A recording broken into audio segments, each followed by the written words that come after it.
फाउंडेशनने BMC यांच्या वतीने बच्चे बोले मोरिया या कार्यक्रमाचे आयोजन करण्यात आले होते।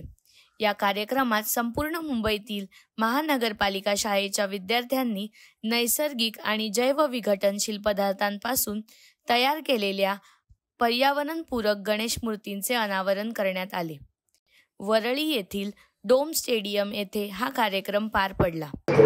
सर्वांना नमस्कार। आज बच्चे बोले मोरिया हा अतिशय स्तुत्य उपक्रम दिव्यज फाउंडेशनच्या माध्यमातून आणि मुंबई पोलीस त्याचप्रमाणे मुंबई महानगरपालिका सपोर्ट करत आहे। मुलांना लहानपणापासूनच गणेश भक्ती जशी आवश्यक आहे तशीच मला असं वाटतं स्वच्छता भक्ती, पर्यावरण भक्ती ही देखील तितकीच आवश्यक आहे। आणि या उपक्रमाद्वारे स्वच्छतेचं प्रेम आणि पर्यावरणाचं प्रेम आपल्या मुलांच्या मनामध्ये आपण रुजवण्याचा प्रयत्न करत आहोत। इको फ्रेंडली तो हमारे घर में पता नहीं कब से चलता आ रहा है। ये जो हमारे जो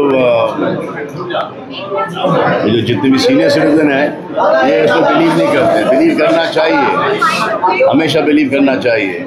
और ये जो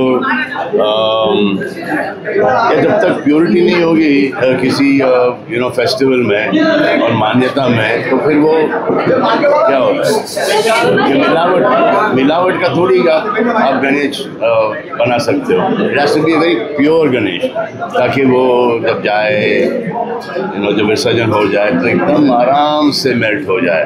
ये नहीं कि आपने विसर्जन कर दिया उसके बाद गणेश का सर आधा पड़ा है, पैर आधा पड़ा है, पेट आधा पड़ा है और आप जा रहे हो और किसी और के गणेश के ऊपर आप पाओ, वो गंदा है, वो it's not nice. And then everyone gets परेशान ऑल्सो। सब जा रहे हैं रास्ते पर प्लास्टिक के बोतल और कप्स और ये और वो पूरा ये सब that's not okay. So I think that it should be basically मी कचरा करणार नाही आणि मी देणार पण नाही कचरा करायला।